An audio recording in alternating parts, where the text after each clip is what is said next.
Hello, I'm your host, Sarah Webb, and this is Science in Parallel, a podcast about people and projects in computational science. In this episode, we'll be talking about alternative energy with Leslie Dewan, Shagun Henry, and Brandon Wood. They focus on technologies including advanced nuclear reactors, heat transfer, hydrogen production, and energy storage. They are all alumni of the Department of Energy Computational Science Graduate Fellowship Program, often abbreviated DOE-CSGF. And coincidentally, all of them studied at MIT. But they've each taken a different career path to work on these problems. One as an entrepreneur, one in academia, and one at the DOE National Labs. During this group conversation, which was recorded online in May, we discussed their careers, what drives them forward, and where computation fits into their work. We also talked about broader challenges, such as finding the highest impact problems to work on, and the urgent need to align society and science to reshape our energy infrastructure. I want to welcome Leslie Dewan, Brandon Wood, and Shagun Henry here today to Science in Parallel. Thank you for coming. Thank you. Thank you so much. Leslie Dewan is a nuclear engineer and is currently CEO of Radiant Nano, a startup focused on radiation detection, identification, and imaging. At the time of our conversation, she headed a venture capital firm for energy projects, Criticality Capital. From 2010 to 2018, Leslie was the co-founder and CEO of Transatomic Power, a startup company focused on advanced nuclear reactor design. So, one of the main prior things that I had been working on was advanced reactor design and development. So, I was the founder and CEO of one of the first advanced reactor design startups, Transatomic Power, where we were working on making smaller, safer nuclear reactors that would leave behind less nuclear waste than other types of designs. So I ran the company for just about 8 years, and it was truly a phenomenal experience, just pulling together a team, working on interesting technology. And what I'm working on right now is also in nuclear, but approaching it from a slightly different perspective. So I'm putting together a venture capital fund called Criticality Capital that's going to be investing in clean energy technologies, including nuclear, as well as other types of enabling technologies up and down the nuclear supply chain. So one of the things that I was very, very aware of when I was running Transatomic is that you don't just need the advanced reactor designs in order to succeed. You need to make sure that you have the high temperature steels, the high temperature, easily mass manufacturable ceramics to make these reactors possible. You need better types of instrumentation. You need better equipment for materials management and security and non-proliferation. And so those are the types of companies that I'm particularly interested in right now at this fund. Shagun Henry is currently an associate professor of mechanical engineering at MIT and was on the faculty at Georgia Tech from 2012 to 2018. He has won numerous research awards, including an NSF Career Award and the 2018 World Technology Award for Energy. So I work on two rather distinct but somewhat interrelated things. I work on my expertise is in heat transfer and energy systems. And coming out of grad school, my bread and butter, so to speak, was to work on studying the physics of heat transfer at the atomic level. So that's how I ended up with the DOE CSGF fellowship. We were using parallel computing to run simulations of atoms and study the vibrations of atoms, and gone on to develop new methodologies for extracting more information from those simulations. You generally end up with this ginormous data set. And so trying to use that data set to extract information about how materials behave, why they behave the way they do, and to get some insight and theoretical guidance. As I was graduating, I got a job at Georgia Tech as a professor. And before I started, I ended up doing 3 different postdoctoral experiences. I ended up deferring my position for about 3 years. First went to Oak Ridge National Labs, started studying materials using first principles calculations, and then started to transition into the energy space, specifically working at Northwestern as a postdoc in material science, looking at solar fuels, high temperature thermochemical cycles. And then I spent almost a year at the Department of Energy in ARPA-E. And now my second area that I'm heavily involved in Very broadly, we work on anything that we think will move the needle on climate change. Generally speaking, we look for applications that involve some heat transfer so that we can, leverage our expertise. We have more ideas than we have bandwidth to pursue, but the major ones are a energy storage technology. So there's a very high temperature, extremely high temperature energy storage approach that we're looking at that is, at least on paper, slated to be at least the lowest cost option I'm aware of. It's down to about $10 a kilowatt hour, and that's about a factor of 5 to 10 cheaper than batteries.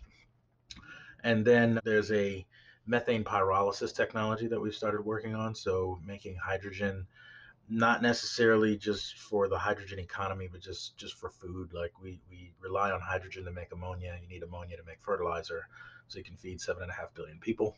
And so even just from that standpoint, we are trying to make hydrogen in a way that doesn't release CO2. And so we have a new method that again involves high temperatures and heat transfer. And so our main contribution, big, I guess, step forward is that we have developed the ability to use ceramics and graphite at extreme temperatures with liquid metal as a heat transfer fluid. And so we've made seals that work up beyond 2000 degrees Celsius and things like that. So we make glowing white hot moving machinery.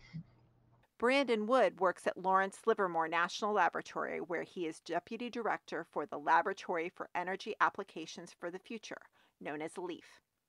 As a computational materials scientist, Brandon is also the Associate Program Lead for Hydrogen and Computational Energy Materials at the lab. So I'm a big part of what I do is hydrogen. I actually did that back in graduate school. So part of my fellowship research was in that. So we look at technologies for producing hydrogen renewably, both low temperature technologies and the high temperature technologies like the one that Ashley was referring to. And I lead the modeling and simulation for the Department of Energy across 3 different multinational lab consortia focused on hydrogen. One that's focused on production, one that's focused on storage, the storage problem, which is a big issue in hydrogen technology, and one that's focused on durability of electrolyzers, is sort of more applied. So in addition to the hydrogen work, I do a lot of work in batteries, particularly solid state batteries, so sort of next generation batteries, trying to understand transport processes, trying to understand failure of those systems. And then I have a portfolio in catalysis, looking at CO2 reduction, production of liquid organic hydrogen carriers, different molecules basically that can be produced either chemically or electrochemically. A big new focus area for me that is actually cross-cutting through all those technologies is degradation science. So we do kind of a lot of modeling simulation work that's tightly integrated with experimental characterization on trying to understand initial mechanisms of failure. So that's electrochemical failure, thermochemical failure, there's mechanical failure, lots of different examples, but particularly for energy materials applications. So that large effort in degradation of solid state batteries that I already mentioned. We're also looking at membrane breakdown, electrolyzer breakdown, radiation damage in materials, which is relevant for nuclear. That's kind of been for the last couple of years, been the big push, is kind of away from these, I would say, simpler calculation methodologies towards looking at really, really complicated problems, which I think is probably going to be a theme that you hear from all 3 of us. But computation has really, I think, just evolved in the last 10 years and is a lot more capable than it once was. And not just because of hardware, frankly, also because of algorithmic advances and mechanistic understanding. And so we can start to tackle a lot more interesting, I think, a lot more applied and industry relevant problems than we used to. So that's a big part of our focus as a laboratory. And actually, I'd say DOE's focus more general. I do want to ask the more general question about how computation is figuring into these different spaces that you work in, and why it's important for solving the various problems that you're working on and thinking about. For me, one of the particularly interesting problems that I'm looking at is how you manage distributed sensor networks. One of the problems that I've always been trying to square is like, well, I think that there should be more nuclear power, more advanced nuclear reactors that are deployed all over the world, especially in rapidly developing countries. But how do you square that with the need for proliferation resistance and nuclear security and better types of nuclear safeguards and materials management? And one of the best solutions for that is to make these new types of reactors exceptionally well instrumented, have a very robust, wide range set of sensors both within the plant and around the plant to make sure that there isn't material being diverted and that there aren't accidental leaks at the same time. But it becomes a very tricky computational problem of figuring out how, if you have 10 or 100 or 10,000 sensors around the site, how do you collect all of that data and bring it in a human understandable type manner? So that's one of the big computational related problems that I'm working on right now. The role of data and data science, I think, is probably something that, I didn't think a lot of when I was looking at these problems as a graduate student, but it's become increasingly important. I think there's a lot of opportunity right now for using computation to generate data in data-starved problems. And there's a lot of people working on this. So we do quite a bit of that. So things that are very difficult to measure, either because it's expensive or in some cases it's impossible. We can come in with predictive simulation and play a role essentially as a virtual experiment. People think of simulations only in terms of taking data and fitting it to a model. But I think this idea of actually being able to create data that is reliable, like an experiment, is something that makes computation really, really important and has become more important in the last, say, 10 years or so. So we do quite a bit of that. And then that interfaces obviously with data science and analytical techniques and machine learning and artificial intelligence and all of this stuff that's become very hot. I guess I'll be maybe a little bit of a Debbie Downer in this. I was submerged in computation throughout my graduate studies.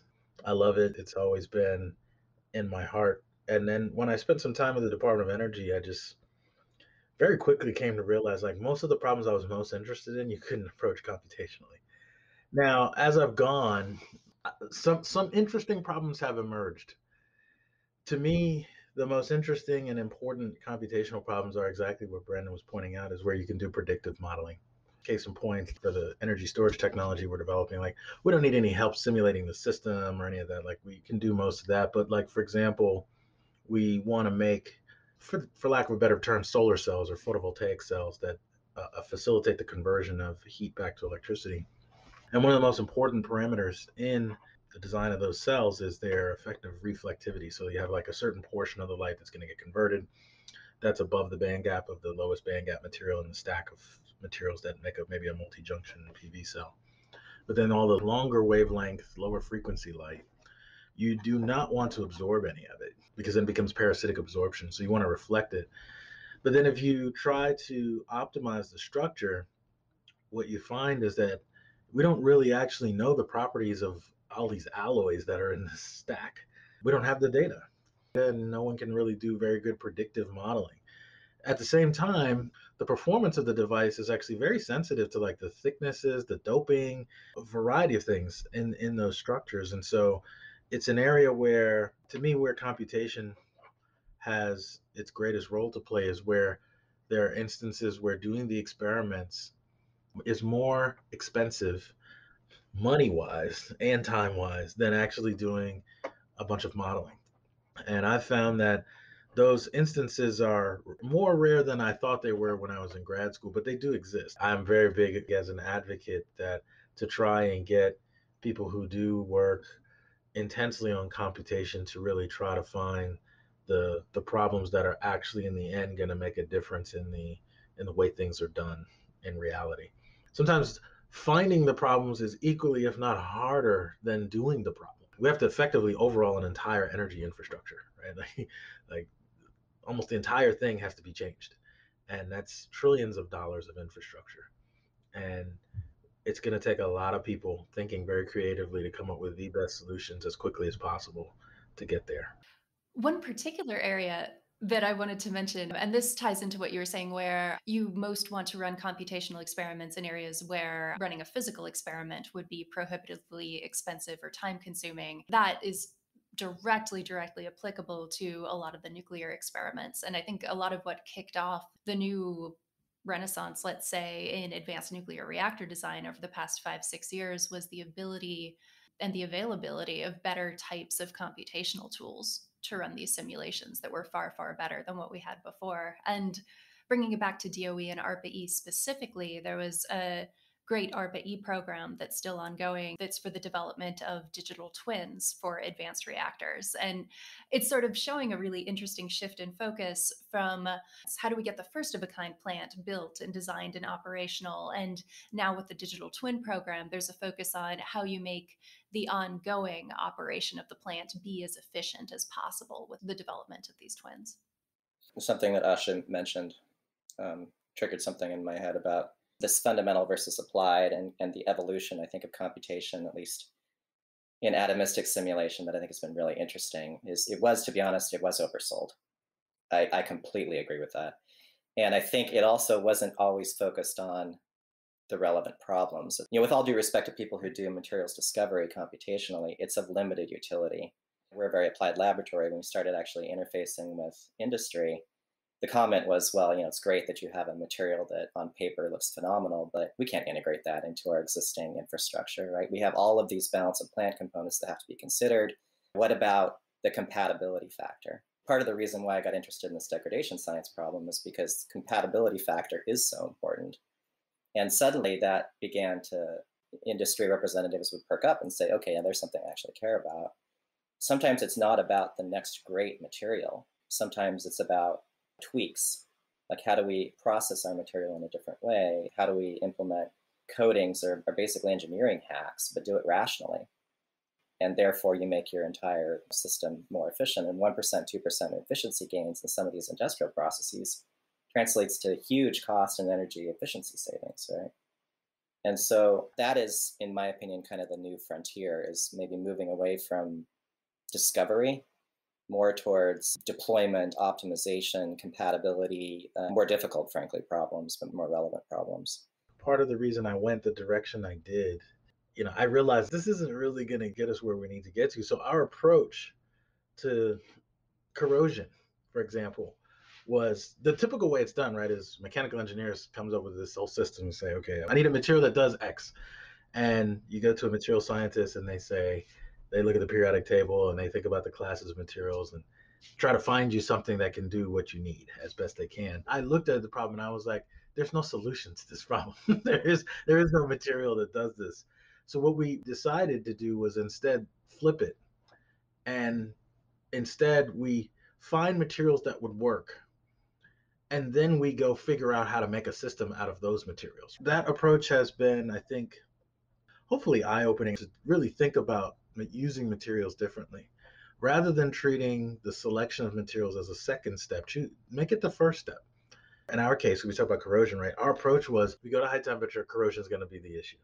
And so we said, well, let's just solve the corrosion problem first, and then we'll figure out how to make a system out of materials that now may be an odd choice. And that's how we landed on ceramics and liquid metals, because there are several cases of liquid metals that are thermodynamically stable with respect to the ceramics, meaning there's no corrosion at any time scale. Then it's like, okay, how do you make a system out of ceramics, right? You can't weld them, right? It's difficult to make threaded connections where you screw things together. And so that's what we took on as, let's try to solve that problem rather than try to invent new materials. That it's a losing battle, right? You go to higher and higher temperatures. If you're trying to use metals, you got metal alloys, you got a bunch of elements. The entropy is going to kill you. The elements want to move around and go somewhere else than where they started. The strength of metals fundamentally will continue to get worse as they get hotter. And then we found some ways to make it work. But I think getting people to think more along these lines of like, well, just how do I solve the problem? And maybe be willing to divorce yourself from the traditional way of approaching it can maybe open up some new opportunities. How do you solve the ceramic manufacturing problem? Our favorite material uses graphite. So graphite's special because in the plane of the atoms, you get very stiff bonds. That's what gives you the refractory character. But then in the perpendicular plane, you now have very weak van der Waals bonds, which now give it the ability you can make graphite in very flexible formats. So you can make graphoil seals that are flexible. You can make ropes and different kinds of things. So it's graphite. There's no other elements in there but carbon, but you can actually make like a flexible rope out of graphite because you're leveraging the flexibility in the sheets. And lots of, I think, 2D materials may behave this way. and may have this same kind of character that they maybe you could, if somebody spent the time, you could figure out how to make it into a sheet, how to make ropes, and how to make flexible things. Flexibility is what you need, and you need something squishy if you want to make a seal, right? And so that's what we use to make the seals, is graphite. So you can take two pieces of ceramic, you could take two pieces of graphite, you can bolt them together, and you need something squishy in between to act as your seal, as your seal face, to protect and prevent whatever's inside the tube from getting out. I suspect you can do it with boron nitride. I don't know that anybody's made a boron nitride seal, but I suspect it's possible. There may be all kinds of other 2D materials that may behave this way, but graphite's the one we can get that's industrially made. Carbon's very corrosion resistant, depending upon what you expose it to, not oxygen, of course. And so it just depends on choosing the right materials and having that compatibility with whatever else is in your system. I think that this idea of co-design at the system and materials scale, this is also something we're starting to do in the hydrogen program within DOE. You build the system around the material, but I think it goes both ways, right? And I think the other piece of the puzzle is also the operation conditions. And so a good example of that is there's a lot of interest right now in what they call hydrogen carriers, which is an umbrella term for ways of transporting hydrogen at high capacity. So hydrogen is very difficult to liquefy. You have to go down to cryogenic temperatures, and so it doesn't have all the advantage that, for instance, natural gas typically has. So if you can store it in a chemical that is liquefiable, or is maybe liquid under ambient conditions, then you get a lot of gains. But the problem is, when we talk about hydrogen carriers, it's so application specific. So where are we taking the hydrogen? Is that long distance? Is that short distance? Will it be trucked? Will it be piped? In the end, are we going to use it for running a fuel cell and making electricity? Are we going to use it to make fertilizer? I mean, there's lots of different things that we could do. And all of that affects the constraints, the design constraints of the system scale. And then at the same time, all of the materials properties also affect what needs to go into the system. And so there's this kind of three-way communication that I think has not been exploited to the extent that it should, between understanding use case, basically, understanding system design parameters, and understanding materials parameters. Another thing that computation can provide a lot of insight into is not just each of those individually, but the linkage between the three of them. And that's kind of where a playground that we're starting to play in for a lot of these renewable energy problems, because there's so much regional, local, and temporal variability in renewable energy, right? I mean, whether you're talking about production, you're talking about the utilization, it's just, there's no rules that lead to universal design constraints. There's an interesting point you brought up. Somehow there is application-specific information and constraints that we have to figure out how to transport that information further upstream. Because I find that the most creative academics and whatnot, they don't know a lot about what the final use case and issues are. And so there's a need to like patch the information back to complete the triangle, right? So that from the very beginning, people are actually aware of what the real problems are. I have a colleague, he's a guy at Georgia Tech. He was working on thermal interface materials and realized that the real problem they had to solve is the application of the materials, not so much about like the performance of the specific thing. All he did was take like carbon nanotubes and make it into like a two-sided tape.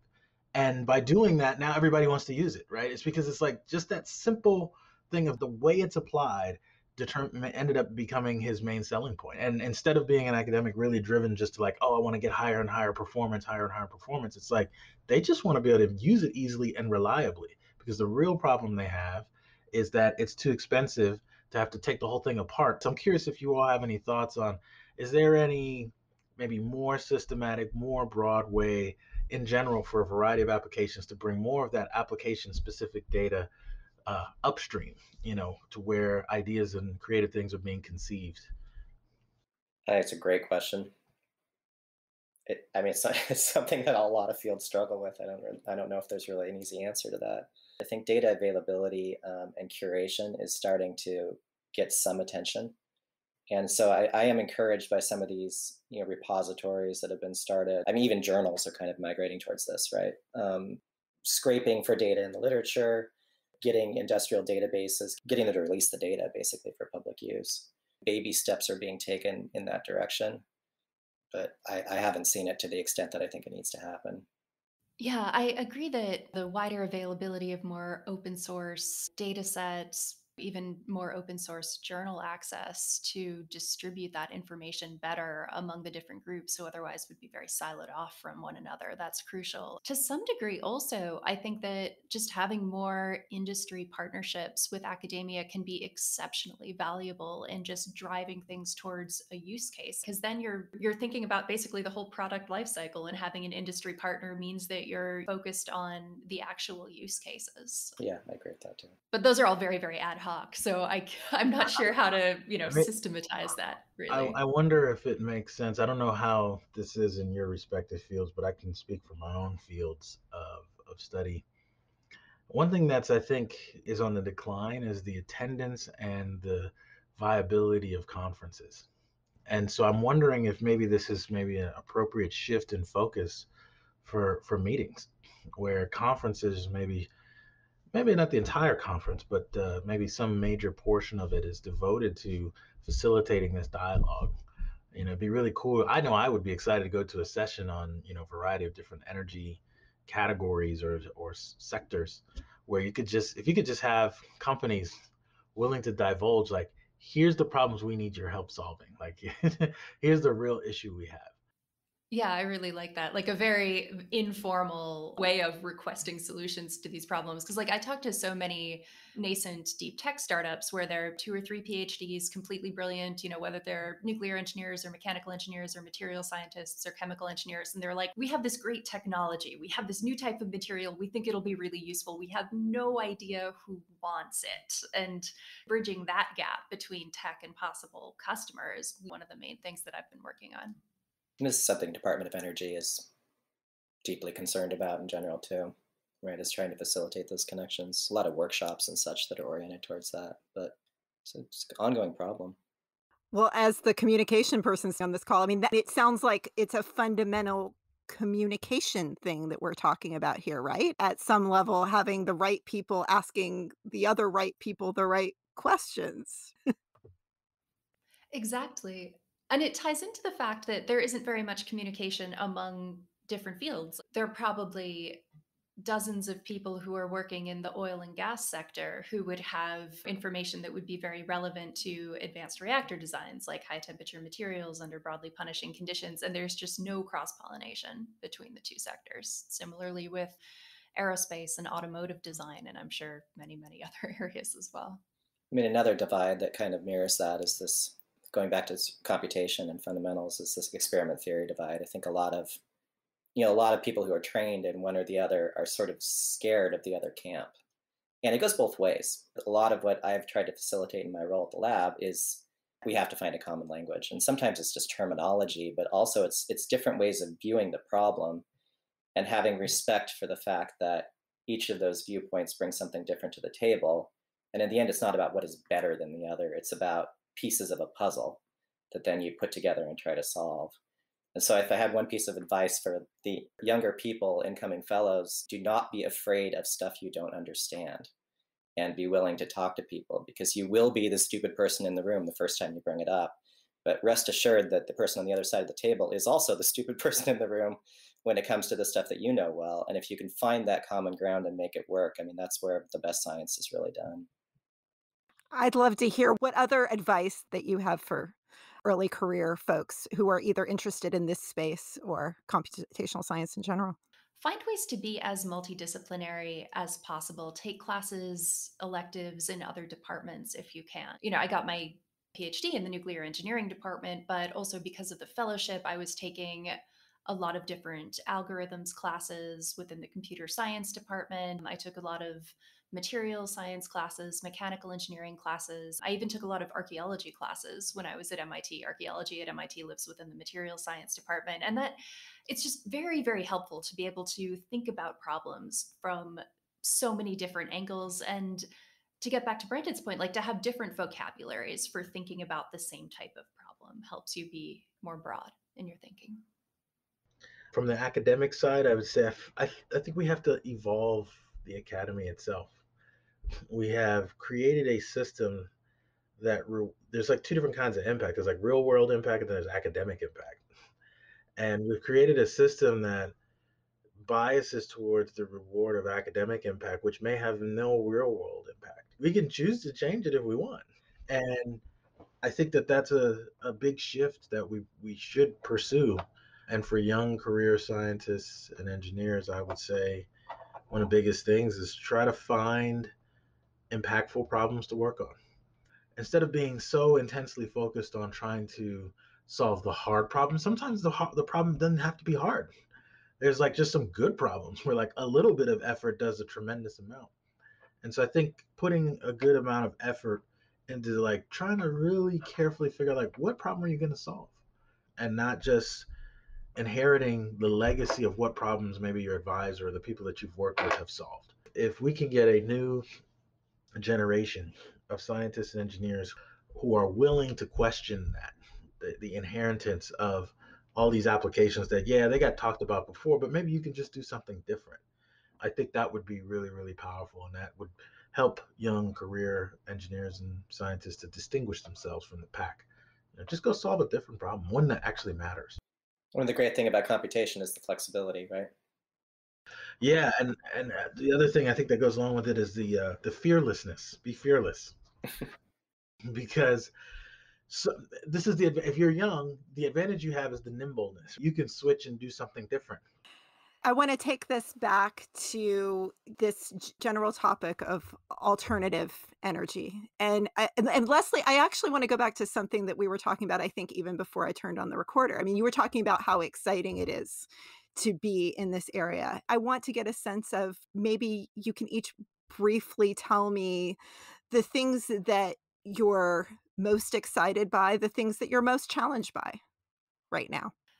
So, thinking about the future of the electric grid broadly is, and what makes it especially interesting to me is that it's so multifaceted. It's not just energy generation technology, it's grid edge and monitoring and instrumentation technology, it's the economics of energy production and transport, it's what the transmission lines look like, it's the regulatory aspects of who maintains the transmission lines, it has geopolitics wrapped up into it, and just those types of problems that are not just engineering but also social science and public policy and public outreach are things that I just absolutely love digging into.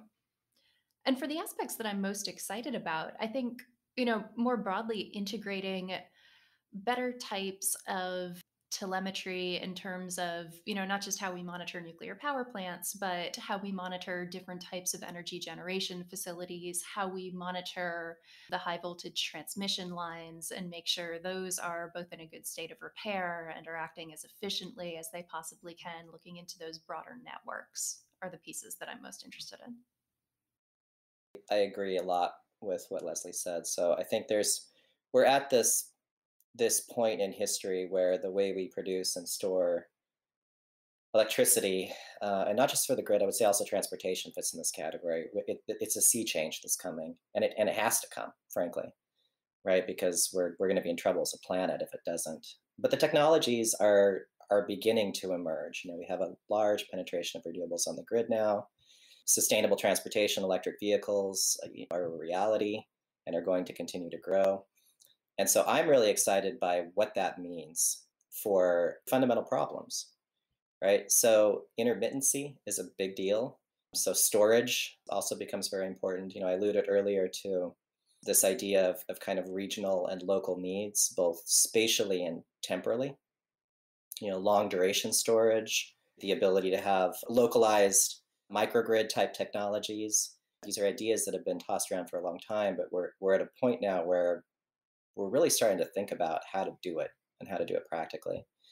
And so with that, I'm a materials scientist. Ultimately, my interest is in materials, but I think there's a lot of materials challenges that come as a result of that. You have stresses that are put on materials because of, for instance, wind power, right? You have periods of high generation and periods of dormancy. And that is a unique set of materials challenges that I think is really, really rich right now. So what am I most excited about? The ability to connect changes and understand reliability of, emerging grid and transportation challenges back to atoms and molecules. I mean, all the way down the chain. And I think one of the cool things about the energy problem is the context is all around us. We see it every single day, right? It's so obvious And it's really inspiring because if you can actually do something meaningful, I mean, this is going to make a difference. Yeah, for me, the most exciting thing I would say is having in hand what I believe to be, a potential solution to the storage problem. I think that I get to wake up every day feeling like trying to save the world. Basically, when we make advances, it's a big deal, and it keeps the students heavily motivated, right? Because they're all committed. They work day and night because they're like, we're trying to save the world. And so, as far as most challenging thing, I think the biggest challenges are really social in nature. I think that we could come up with the greatest energy storage technology and you can make it hit whatever metrics you want.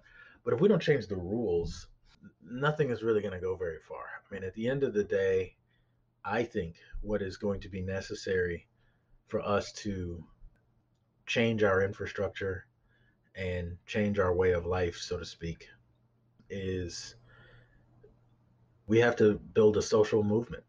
You have to have people, average people, regular people, non scientists and engineers, not just voting for things, but demanding big changes. Not tomorrow, not in 10 years, but 10 years ago. We are way behind, and the outlook is not good. People talk about getting onto the Paris Agreement to get to 2 degrees, right? And right now, that's kind of a joke. Like, we're not going to get to 2 degrees. We're looking at 4 degrees with business as usual. My biggest challenge is how do I figure out a way to inspire and motivate people who wouldn't normally want to do anything about any of this and sit back and maybe complain or comment, but not act. And to me, I feel like we need action. We need we need demands, and we have to. At the end of the day, our governments of the world are intended to represent the people and the interests and the desires of the people. And we have to get to a place where that is truly what's happening and where the people are educated and know what to do and are demanding that this whole infrastructure we depend on be changed. Well, with that, I think I'm going to wrap up. I want to thank you, Brandon, Leslie, and Ashegun for joining us and this discussion about your work and how it all fits together. My pleasure. Thank you. Yeah, thanks Thank you so much. To learn more about Leslie, Ashegun, and Brandon and their work, please check out our show notes at scienceinparallel.org. If you liked this episode, please share it with a colleague and subscribe and rate us wherever you listen to podcasts. Science in Parallel is produced by the Krell Institute and highlights computational science with a particular focus on work by fellows and alumni of the Department of Energy Computational Science Graduate Fellowship Program, which is celebrating its 30th anniversary in 2021. Krell administers this program for the U.S. Department of Energy. Our music was written by Steve O'Reilly. This episode was produced and edited by me, Sarah Webb.